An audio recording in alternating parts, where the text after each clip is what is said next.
that was very enjoyable. Oh my gosh, that was actually pretty good.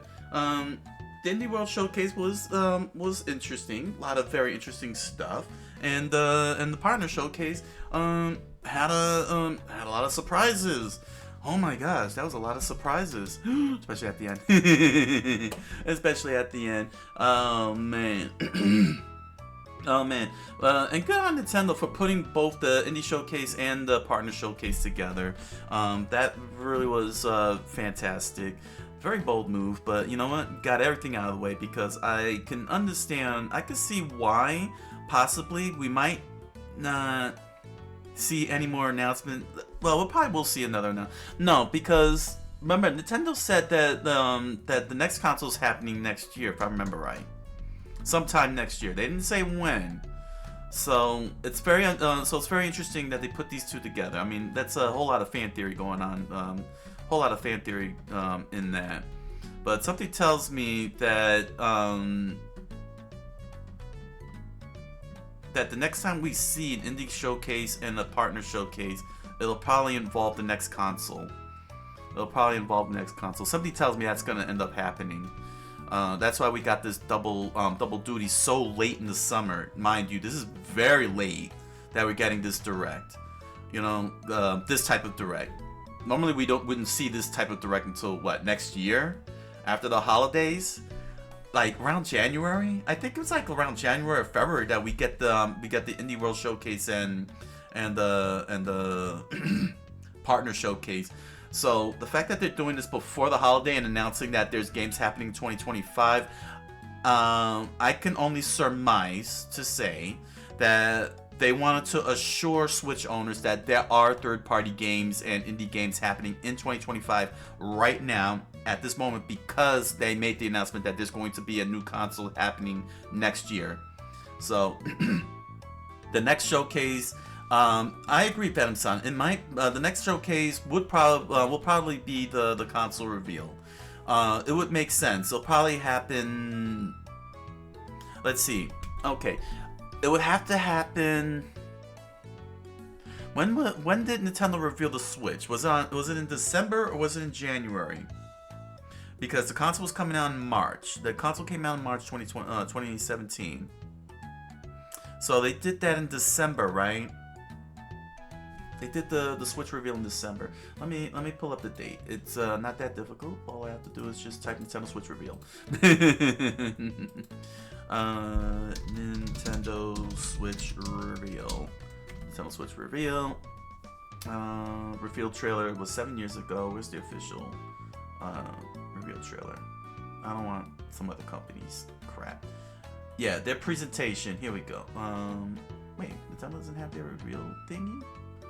Oh, huh. Alright, well, okay. When did GameSpot posted that? They posted that October 20th, 2016. Okay, they did the reveal trailer in 2016, October. Thank you, Venom-san. Thank you. October 2016. So, so if they are going to release this new console in 2025, like they say, they have to do the reveal. If they're gonna do like what they did with Switch and release it in March, at the turn of the at the start of their next fiscal year, their fiscal year is in March. So if they're gonna release it in March to line up with their fiscal year, so they can track the sales, then it has to be sometime this year to make the to do the reveal trailer of the next console. They would have to do that. They would have to do that if they intend to release it at the start of their fiscal year. It makes a lot of sense if they're intending to do it.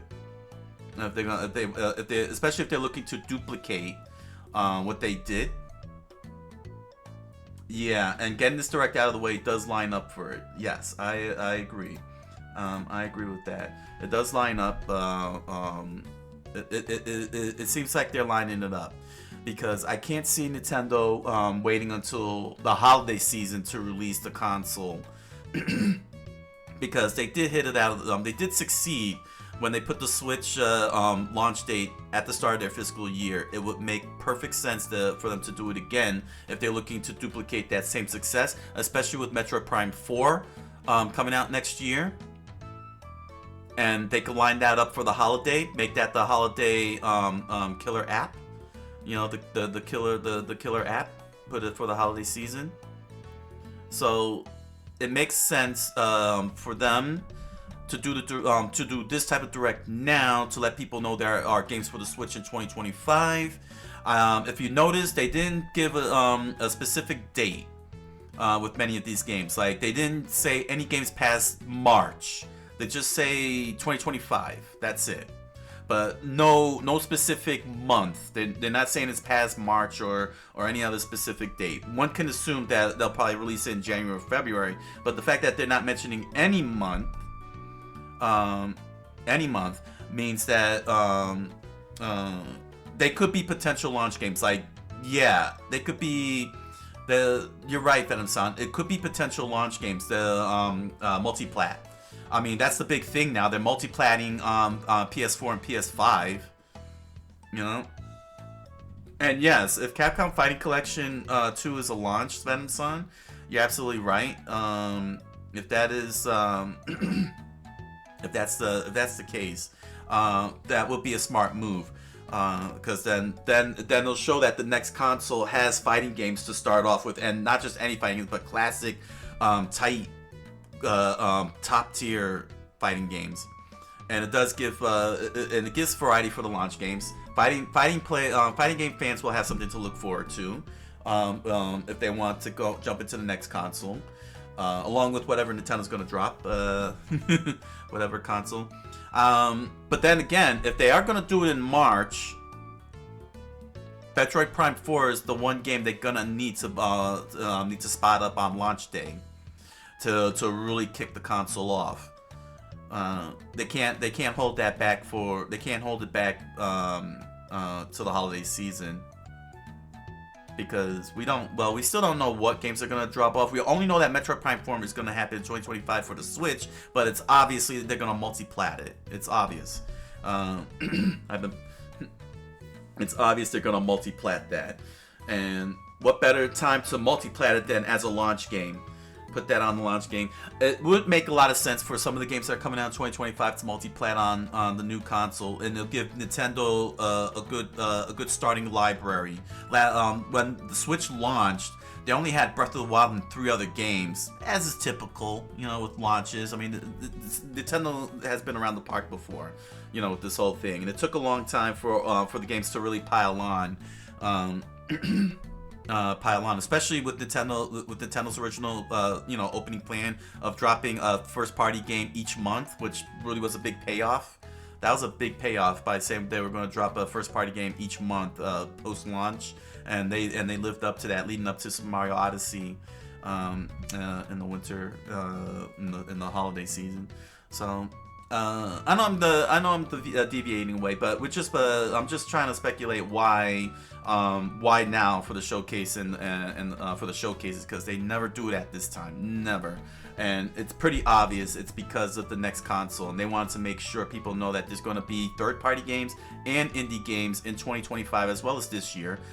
Say not just for the holiday season, but also that there's going to be some for next year. And if their plans is to be put on, and they might be, those who are going to post in 2025 are probably going to line their games up with the new console if the Nintendo decides to launch the new console at the start of their fiscal year. So yeah, we'll see what happens when that goes around. So let's talk about the games. I think that's what everybody's here for. That's what everybody's here for. Everybody's like, all these speculations are nice and everything, but what do you think of the games? Well, let's walk through the games here, because there was some that got my attention, and then there was some that didn't get my attention here. All right. So Indie Showcase, very very well. Very, very fun stuff here. Let's expand that. There we go.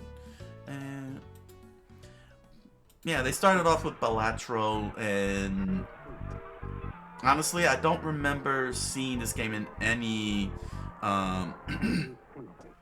of this. But good on them for getting these crossovers like The Witcher and Vampire Survivors.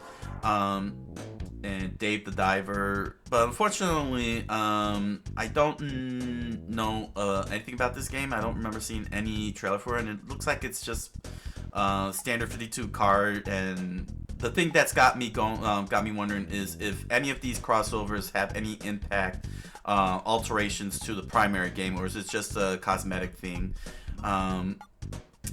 Yeah. Then there's Neva, from the creators of Grease. It's a very lovely looking game, very lovely animated.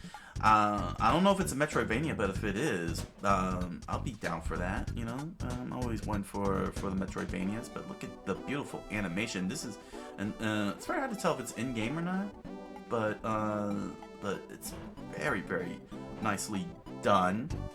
You know. Then we got Moth Kubit. Moth Kubit, I was a little bit worried because it was like, you know, it's another one of those settings in a office environment type of game, but it's got this Binding of Isaac feel to it with the combat system. It looks like, you know, a variety of different types of stuff, but yeah, it's a nice little pixelated game. Very interesting. It's a very interesting game. I'm not sure. Yeah, I'm not sure. See what I mean? Like that nice Pint of Isaac, and then I'm hoping it's not doing too much. You know what I'm saying? Because it looks like it's got good potential and everything. Or if it's like a mixture of the, yeah, see Spring 2025. Oh, there we go. See Spring 2025. Coffee Talk got a third game. This one is Coffee Talk Tokyo, so, you know, Starbucks the game. If you're interested in Starbucks the video game, here you go. You know, be the barista and listening to people's woes. Honestly, I would have preferred Bartender the game, you know what I'm saying, where I'm making pina coladas and coquito for the people and watching them get all drunk and everything, complain about how their life sucks and whatnot. that would make for an interesting one. Sea of Stars really gave me the Chrono Trigger vibe because they got a robot. They also fight a train. Like, it's very easy to see that there's inspiration drawn from Chrono Trigger. The aesthetic, the animation, it's very nice, very well pixelated, turn-based style. The combat looks pretty good. I'm still trying to figure out why the female character is fighting in the form of a handstand. You see, always in a handstand, always in a handstand. Why? That's not good. Even on the railroad tracks. Look at that again. Look at that again. Right on the railroad tracks, just sliding with the hands along the railroad tracks. But yeah, Spring 2025. Some of these games are coming out in Spring 2025. So yeah, I think it wouldn't surprise me one bit if they're gonna be multi-platting. Should the new console be released in at the start of the Nintendo's fiscal year, like Nintendo Switch. Power Wash Simulator. I have a major issue with this. Okay, look at the name. Square Enix, and the other name, Shrek. I'm still trying to figure out. I mean, is Future Lab the publisher or the developer, or is Square Enix the one publishing? Because I feel like this is something that Square Enix should be pushing for this game over in the other direct, the partner showcase, and give Future Lab that the big boost here. I don't think this is the spot to spot this. Because Square Enix is a major company, it's not an indie company, and I think that Square Enix should have be showcased in the partner showcase or a main Nintendo Direct, so that Future Lab can get a shot at hitting the big time rather than putting them in an indie Direct where most people will gloss over it, or very few people saying like what I'm saying.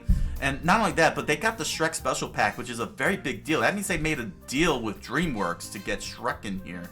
And this is, I think this is something that should have been in the partner showcase, because this is a big deal, having Square Enix. And I don't think that's fair to Future Lab to be relegated to indie just because they are indie. But yeah, this looks like it's just cleaning off grime and dirt off of things. That's pretty much all it is. But with Shrek scenes and characters and such. So okay, you know, I'm sure that's fun. But yeah, if Square Enix is gonna lean into it and DreamWorks is gonna hook them up with the assets, they should have had a chance with being put on the showcase, the partner showcase. Next up is Morsels. This is something that's got my attention because it gives me the Binding of Isaac vibes. You know, saying it's like it really feels like Binding of Isaac. You turn into poop. You become the hypno poop, and you're running around shooting. The character designs are amazing. I really like the character designs here. Yeah, and you see, you get these cards and such, just like in Binding of Isaac, and you use them to attack, and you get to transform into other creatures. The character designs are really cool. You know, and it looks, and the animation is really nice. It's not, you know, it's creepy looking, you know, very freakish looking, but it's not giving me the uncanniness. I think this game's got great potential. Could definitely work itself up there with the Binding of Isaac. Now this one blew my mind here. Because first of all, when I saw the character artwork, first of all, you got this whole 3D look and everything. Then when they show you the artwork here, I'm like, no, you know, I'm not a big fan of this style of art. It really has an uncanny feel to it. And then all of a sudden, that's when I realized, oh wait, they're anthropomorphic household items. He's supposed to be an anthropomorphic towel. He's an anthropomorphic vacuum cleaner. His name Hoove. He's a vacuum cleaner. So, and this is supposed to be one of those dating sim games and everything. So I was like, okay. See, he's a shelf. But the dishes shelf, she's the trophy case.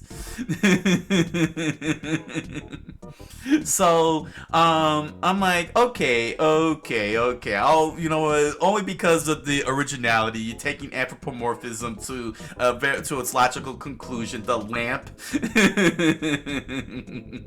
So, the text, she's an anthropomorphic text box. So it's like, okay. You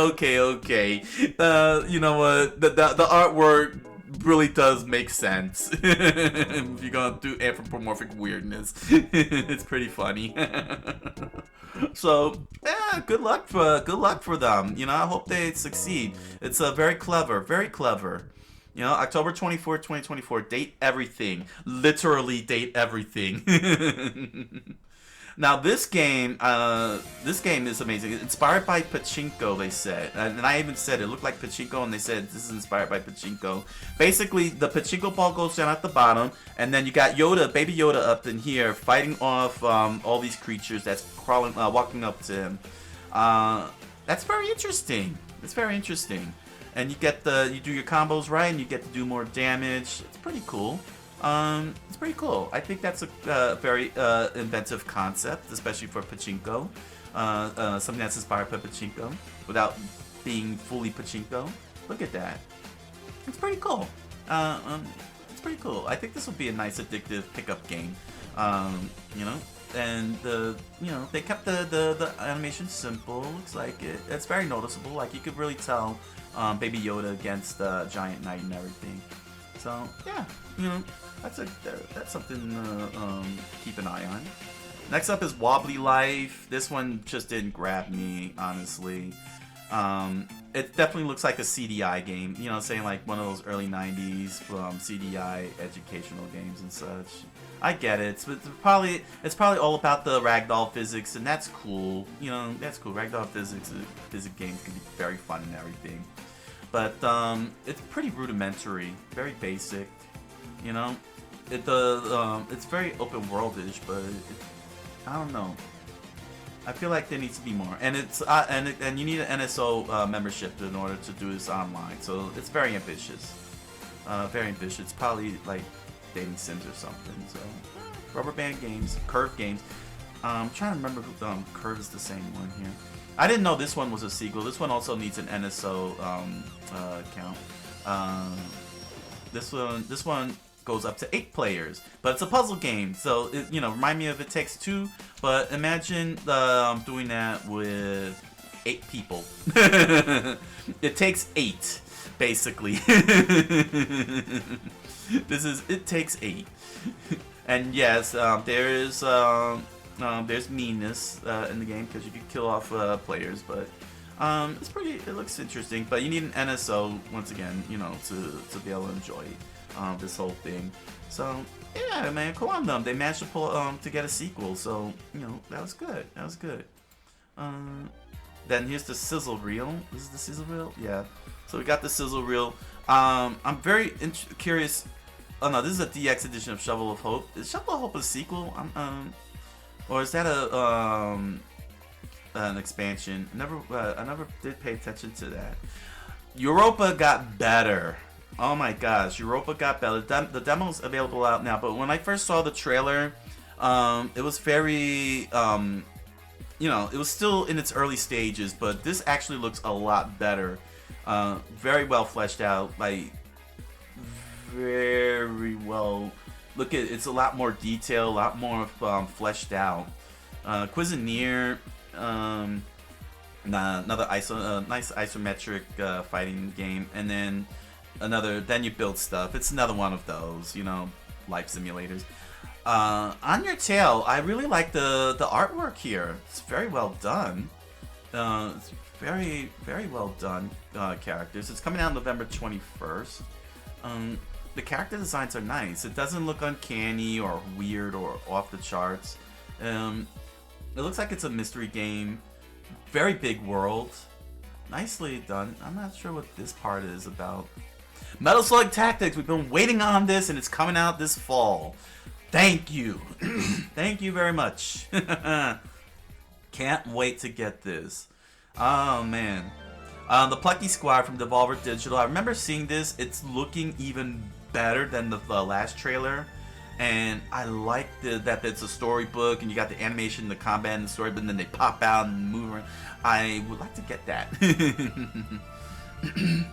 That would be pretty good. And then here's the surprise game. Here we go. And this one, it's out today. I want to try and see how much it's going for, or at least put it on the wish list. It's called Tower of Pizza. The animation reminded me of Alien Hominid. It's very amazing done. It has that old 90s aesthetic to it, like something you would see on a 3DO or a Philips CDI. Something on the PC. Definitely looks like a PC, old school 90s PC game.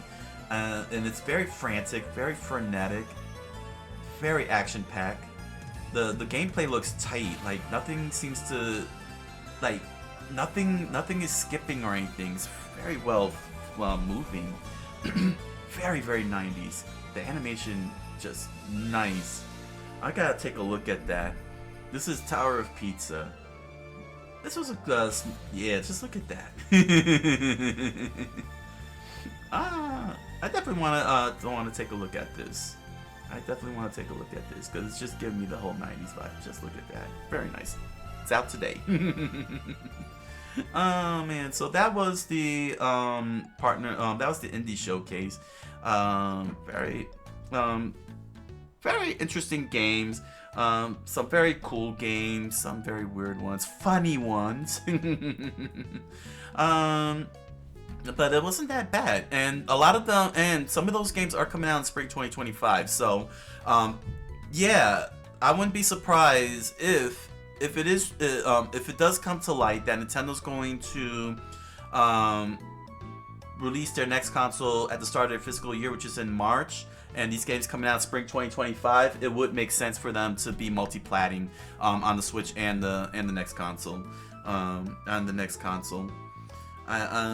Honestly, everything just seems like it's lining up to be a fiscal year release at the start of fiscal year.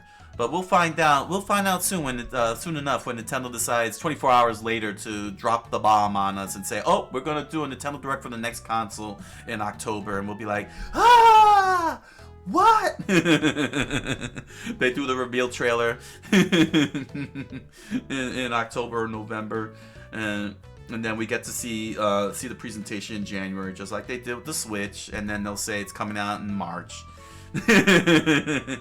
Launch game Metroid Prime 4.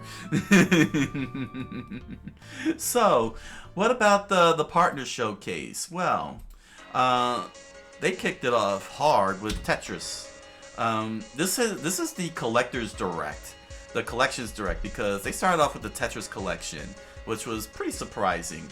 I think this is the original Tetris. I think the very first Tetris release, and then that's Tengen Tetris. I think that's Tengen, and they got Tetris 2.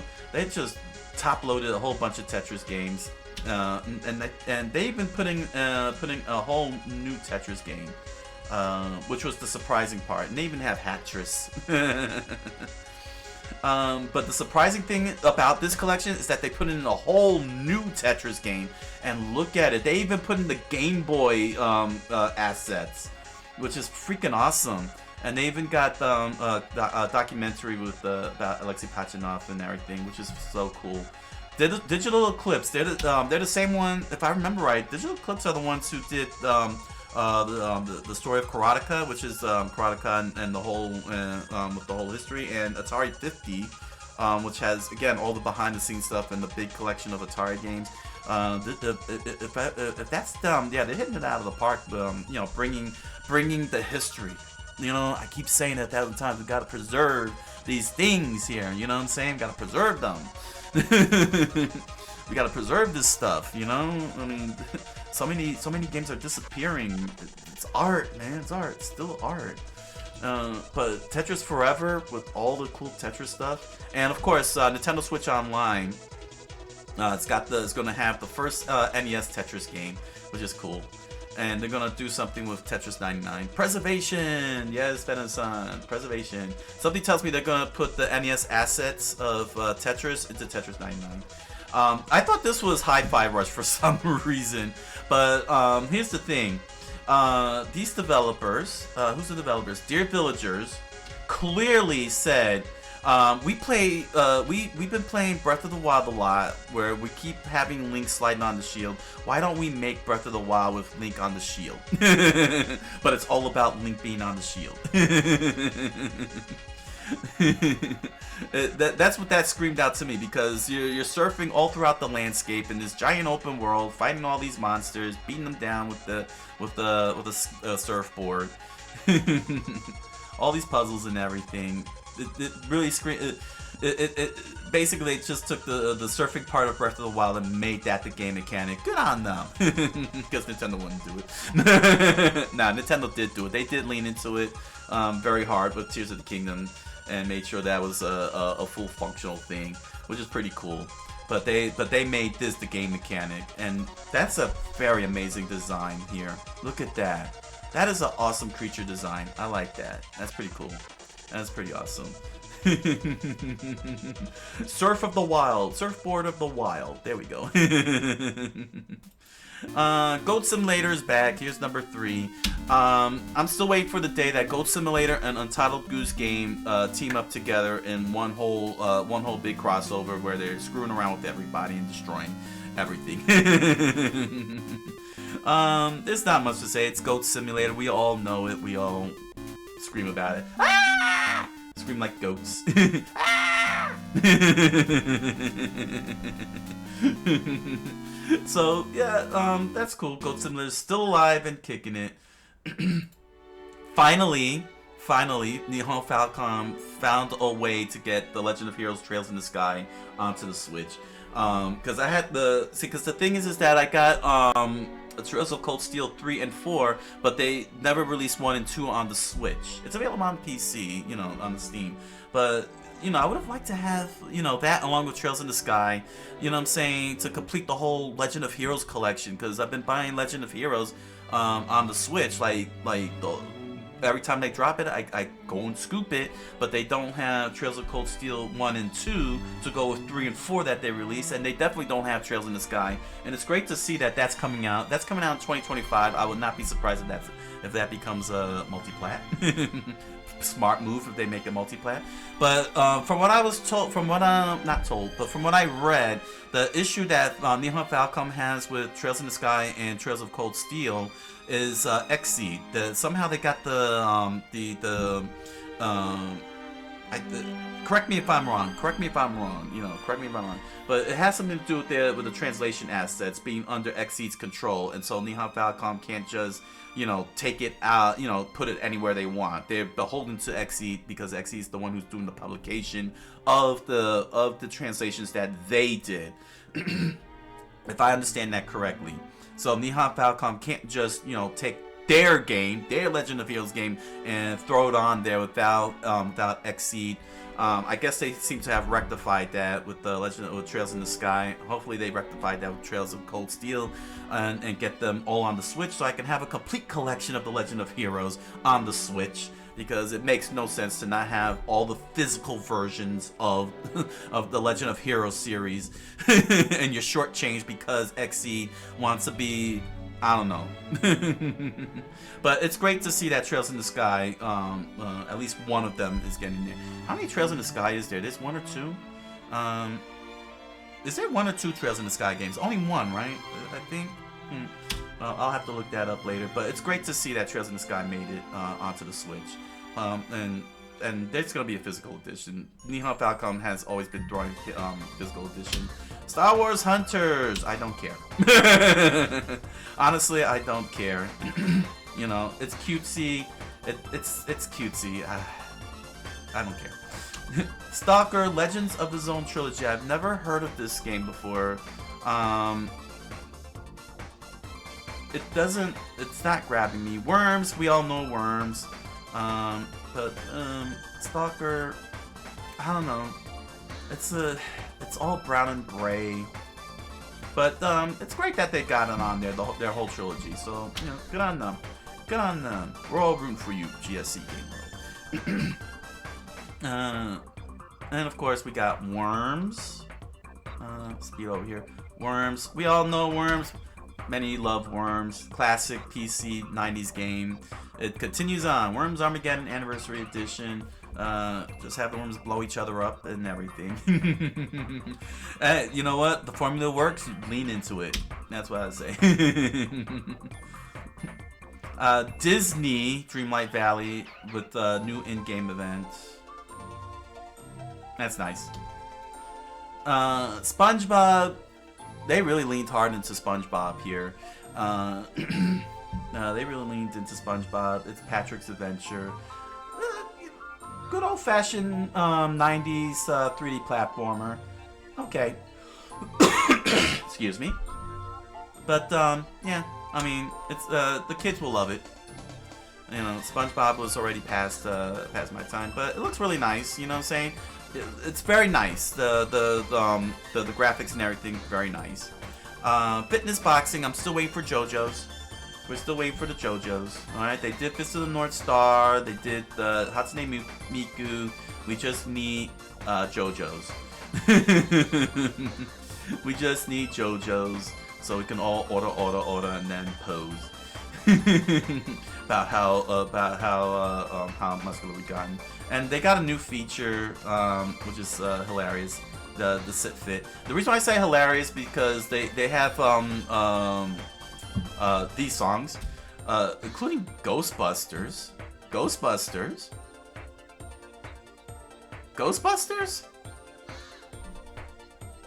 and the Fox. Oh my gosh, they got the Fox song.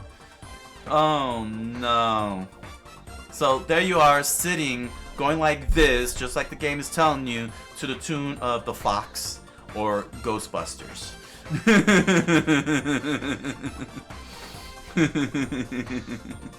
Oh man. Danger Zone. And then this one got I got spoiled because people don't know how to do their thumbnails properly. Capcom Fighting Collection 2 is coming out, and This is awesome. You know what I'm saying? Thank goodness they didn't put SVC Chaos. I would have been so mad. I would have been so mad if they put that in the Capcom Collection after I scooped that on the PC. Oh man! But the fact that they included Project Justice is awesome. And Capcom Fighting Evolution is another awesome one. This one is Street Fighter 3 Upper. They put the upper version in here, which is awesome. Plasma Sword, which I got on the Dreamcast, for those of you who saw this on the channel. Power Stone, I got that also on the Dreamcast, but I don't have is Power Stone 2, and that's going to be awesome to have.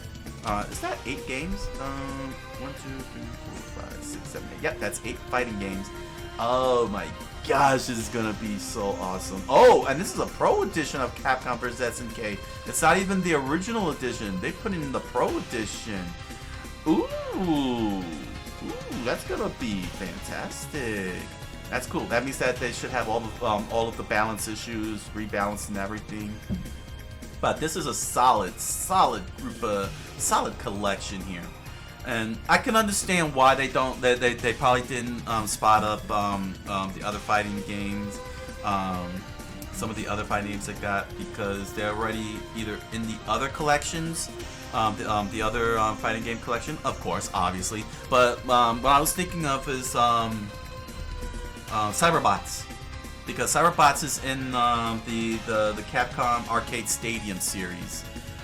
So I could see why they wouldn't put the fighting games that they put in there in the fighting collection, because they don't have the game because that one, like Cyberbots and such, they're in the arcade stadium, so it makes sense that they're not on here. And look at that, man! All of it's gonna have the freaking frame, the frames and everything. And it's NSO. You get to do NSO. Look at all the behind the scenes stuff. Oh my god. Only one you wonder is rival schools. And 2025, so you know that's why we're saying. That's why Venom-san in the chat and I are saying this could be a multi-plat launch game. Only one wonders if rival schools, but only one I wonder is rival schools, but I get it. Venom-san said, yeah. Wait, is it Rival Schools Project Justice? Or is that Project Justice 2? Not great, now I'm losing my count there. The one on PS1. The one on PS1, yeah. With Sakura in it. No, yeah, I got the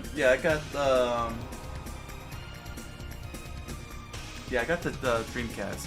Right, it wasn't called Rival School. Right, that's right. It's Project Justice on Dreamcast, which is what I got. Anyway, let's keep going. And of course, you know, a reminder that the Marvel vs. Capcom collection is still happening with the date. We got the date. The digital version is coming out first in September. And September 12th, and then the physical version, which I'm going to wait for and get, is happening November 22nd. Venom-san says maybe they could do another one with that and Street Fighter EX game. Ooh, that's gonna be a tough one with Ataka. With Ataka. But it wouldn't surprise me if they do Collection 3. It's just gonna end up feeling like they're scraping the bottom of the barrel. That's what I'm worried about. And they got now new Atelier series. Like I said, the only Atelier series I have is Atelier Annie on the DS. It's a lot. It's a very, very involving game. But it's cool that that they're still continuing on with the series. This is a whole new character. This is Yumiya, the Alchemist of Memories and the Envisioned Land. So looks like the Atelier fans got a whole new trilogy. Very nicely done. The graphics and everything. Ooh, hold on a second.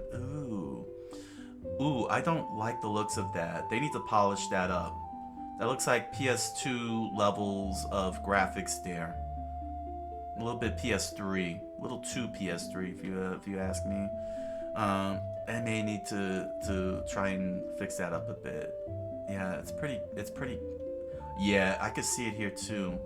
Ooh, Although, when has the Atelier series really ever cared about, high-end graphics? All people care about is, all the fans care about is doing the Atelier stuff. So, it'll be fine. It's gonna be fine. Suikoden 1 and 2 HD remastered. This was a surprise. Square Enix is leaning hard into their HD remasters, and man, this looks good. Like, yeah, this looks good. This looks good. I just hope they don't lean too hard into Kemco, the Kemco style of graphics. I really hope they be very careful with that. Kemco has some pretty interesting RPGs, but they're very generic and everything. But this is Suikoden 1 and 2, so what's to worry about? And they still got the HD Dragon Quest III HD remake still happening. So can't wait. Saying they're really leaning hard, man, to their old IPs, and this is great. Capcom, Square Enix, and even Castlevania, Konami with Castlevania, they're fantastic, man. They're leaning in nicely, and it still looks good. I'm waiting on Dragon Quest V. I'm still waiting on Dragon Quest V HD remake, the best in the series. And here's Konami with the DS Castlevania games, which is pretty cool. And then they threw in a couple more Castlevania games. This is the Dominus Collection. I only ever got the Dawn of Sorrow, the first one, and I never got the chance to finish that off. Although I'm very curious how they're gonna do, how that's gonna work, because this was DS, and those Castlevania games, the whole entire gimmick was to use the touch screen to do the runes, the magic runes. You would, draw the magic, and then your character would do the magic. Did they remove that from these DS games, or did they find a way to make that work? Because that would be very disappointing if they took that out. That was what was so good about, so cool and unique about the three Castlevania DS games, was that you were doing magic for the immersion. Haunted Castle Revisited. They brought back the Haunted Castle arcade again with a whole new one revisited, and of course some background stuff, which is all cool. The Dominus, and it's out today. The Dominus Collection. So that means that limited run will be taking care of the physical release like they did with the other collections. Civilization 7. It's gorgeous, so gorgeous. And if this is the Switch gameplay, it's even more gorgeous. Problem is that I have 6, and I leaned hard and invested in all the stuff because they were all on sale, all their DLCs. So I don't think I'm gonna be jumping into 7 at all. 6, I've still got my Mansa Musa campaign, but just look at how beautiful the art and everything. This is the Meiji era castles, and then look at the tanks. Look at the details on those tanks. And you could see all the details from such a far distance. It's amazing. Look, you can see the pouches. You can see the windows. It's coming out February 11th, 2025. So this is the only game that actually has a specific date, February 11th. Very, that's crazy. Tales of Graces F, I have that on the PS3, so I'll probably will play that in the future. No need for me to get the remastered. I find it funny that they were teenagers, and then years later they're still wearing the same clothes. They grew up and still wearing the same clothes. It's hilarious. But I don't want to get spoiled too much on this, because I would like to visit that game once I get the chance. The Tales of this takes a while. This happened. My Sims. Okay.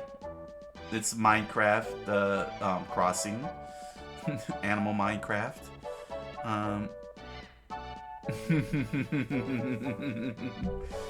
Oh man. Yeah, it's happening, so. Yeah. It's happening November 19th, 2024, so enjoy. Five Nights at Freddy's. I should play this game at least once. At least play the original.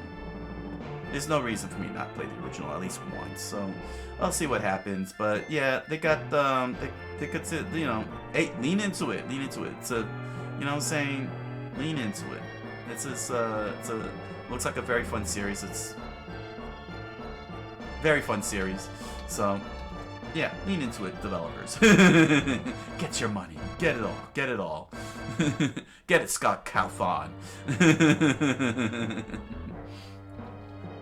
Oh man, and then they got a third-person shooter going on here, which is pretty cool. Five Nights at Freddy's Security Breach Ruin, coming out in the holidays. They're saying that's coming out in the holidays, so I would have to say October. It's pretty obvious it's gonna be October. It's a horror game. Why wouldn't they do it? Sizzle Reels. So, Disney Epic Mickey, I have that on the Wii. So this is another remake. That's okay. I'll play it on the Wii. Tales of the Shire. I'm not sure how this company got their hands on the Tolkien assets, but hey, you know what? They got it. Just Dance.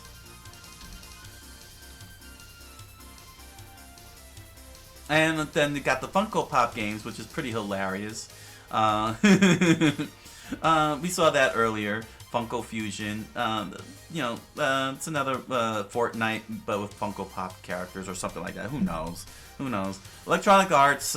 Here's their lip service. Lip service 2025.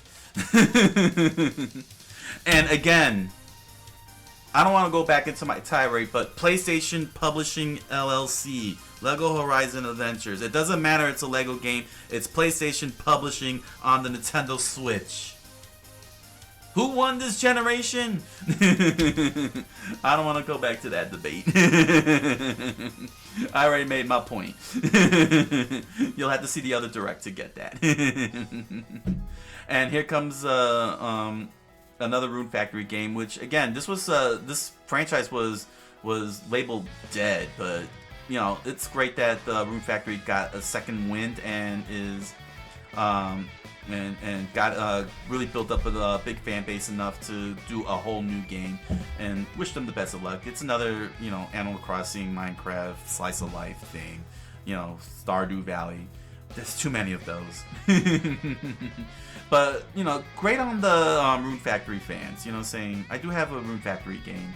I still haven't tried it out yet. But, again, you know, it's great that the Rune Factory fans got a whole new game with a whole new world and everything with an earthbender. And the fact that they leaned hard into this got the most minutes. Yeah, this got the most minutes. Very interesting. But you know what? That's great because, you know, they're giving Rune Factory that breath of life. Then comes the mind blower. Then comes the mind-blowing surprise. I didn't see this coming a mile away. Yakuza.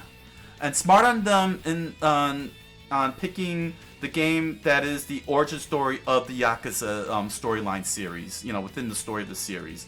You know, Kiryu's beginning story. I think that was a great idea for us Switch owners who have yet to play Yakuza at all. I like it. It's pretty good. I like it. I can't wait to get it. I definitely want to get it. Street Ruffians. You know what I'm saying? So, you know, those of us who want to get into the Yakuza story won't get lost in the shuffle and everything. It looks really great. It looks really great on the Switch. Hands down. Just look at this. Look at this. This looks really great. Whoa. Hold on a second. Wait a second here. Hold on. Do you see? Venom-san, viewers, do you see what I see? Do you see what I see here? Do you notice what we're looking at here? Comment down below, guess, whatever. But you see what I'm seeing here, right? You see what I'm seeing here, right? Oh my gosh, look at this. Look closely. Zoom in very closely in the face. Look at that. It's called pores.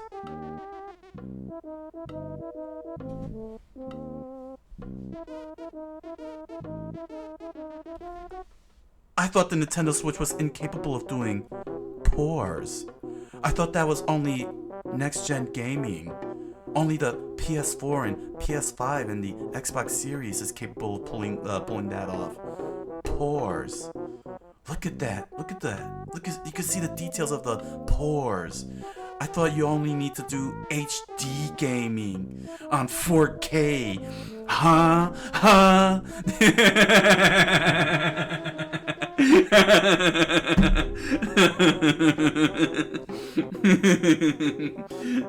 I thought Nintendo was kiddie and last gen. Oh my gosh, they can't do pores like the Nintendo, like the PlayStation can and the Xbox.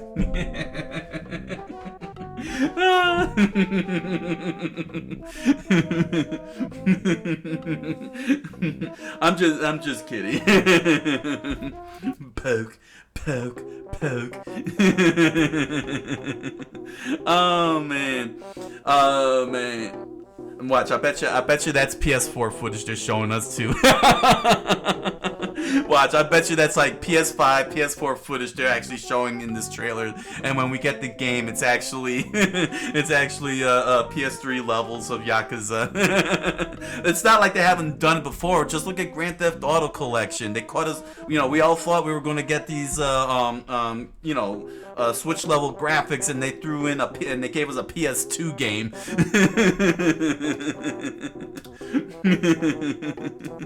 Oh man, and mind you, this is not on the cloud either. This isn't on the cloud. Oh, you know what? I'm just curious. Now I'm even more curious. Let me see the FIFA. Let me see EA. Hold on a second. Can we see the pores here? No, we can't see the pores here. There's no pores. They couldn't pull off pores. Look at it's all pixelated. Come on, EA. Come on. Look at this. Look at this. Look at this. We got pores here. Did it say that this is actual gameplay for the Switch? Let me rewind back here. Let's see. Normally I would say that. Is it on here? No, it's not showing. But it definitely doesn't. It definitely looks like it's a Switch. It definitely looks like this is a Switch level design here. It's not looking like a PlayStation or an Xbox level. It looks like they did cooled down on some of it, but it's still moving nice and smooth. Yeah, you can see from the animation it's very floaty on the ground. You know what I'm saying? The motion and movement and everything. Although I'm sure Yakuza, if I remember right, has always been like that. Aesthetically. You know what I'm saying? Like they no matter what console they put it on, they don't go hardcore realism. But it's just funny that, everyone talks about HD, pores. I'm being melodramatic here. But to see it pulled off on the Switch, if this is the legit footage, man, that's awesome. That's excellent. You know what I'm saying? I mean, this is the point now where the Switch can really be pushed to its most highest form. Similar to what happened with the NES. There was a couple of games that came late in the NES's life, and you could really see the high end push of the engine and such. Same with the Super Nintendo with Donkey Kong Country and others. You know what I'm saying? Like, you really see, in the late stages of the console, its full potential being realized, and that would be pretty good. If that's the case. I mean, just look at. Oh my gosh! Look at that! Look at that! Look at this! Look at this! Look at this! Chest hairs. They got hairs. Arm hairs and chest hairs. I thought Nintendo couldn't pull that off. October 24th. That's a perfect timing for the holiday season. I'm joking. Oh man. But yeah, that was the whole thing, and it's gonna be Nintendo's got a good holiday season. From Yakuza and the Marvel vs. Capcom collection to the indie games that are coming out in the fall, and games that are coming out next year in 2025. 2025, like the Capcom Fighting Collection 2 and other indie games that are coming out in spring, and yeah, man, Nintendo was really making sure to let everybody know there are games coming. And that's actually pretty good. That's actually pretty cool. Good on them. Good on them. So, but again, the timing of this is very interesting because I think, again, going back to my theory, just to recap my theory, and it's only a theory, okay? This showcase happened and covering 2024 and 2025 because of the next console. I think Nintendo wanted to make sure that people know that there are games coming out on Switch. They're going to be making, they're either going to do a trailer drop like they did with the Switch in October 2016, and then a showcase in January, or something else. You know what I'm saying? Something surprising. But the pattern holds up. It wouldn't surprise me one bit. It would not surprise me one bit if they declare March, the start of their next fiscal year, they release the next console, or else they're holding it out for the holiday season. And I still see Metroid Prime 4 as being their launch title as a multi-plat launch title, like they did with Zelda Breath of the Wild and Zelda Twilight Princess with the GameCube and Wii, respectively. You know, the Breath of the Wild with Wii U and Switch, Twilight Princess with GameCube and Wii, when they multi-plat those two games. There you go. There we go. All right, so that was the indie and partner showcase, Nintendo Direct. Comment, like, subscribe, follow, you know you want to. And head on over to Amazon.com and grab yourself a copy of The Impossible Man, a strange fantasy novel written by me. You'll find links to the book down below in the description, along with links to other merch such as pins and stickers, t-shirts, and music. Please enjoy the merch. Thank you for your patronage. And if you're interested, you could join me on my live multi-stream on Twitch and Kick, Monday through Thursday, 7 o'clock p.m. Eastern Standard Time. There we go. So, until the next Nintendo Direct, thank you all for joining me, and I wish you all a good night, a buenas noches, and oyasumi nasai.